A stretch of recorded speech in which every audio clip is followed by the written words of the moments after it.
Hello friends, welcome to our channel. ఈ రోజు అనగా జూలై 13, 2025 కాకినాడ మల్టీప్లెక్స్ కి మొగల్ రేకుల ఫేమ్ ఆర్కే నాయుడు గారు ది 100 మూవీ ప్లే అవుతుండగా విజిట్ చేశారు. వాటికి రిలేటెడ్ విజువల్స్ ఇవి.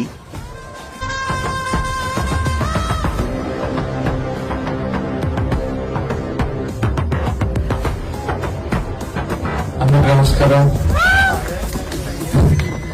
గోదావరి జిల్లాలో ఫేమస్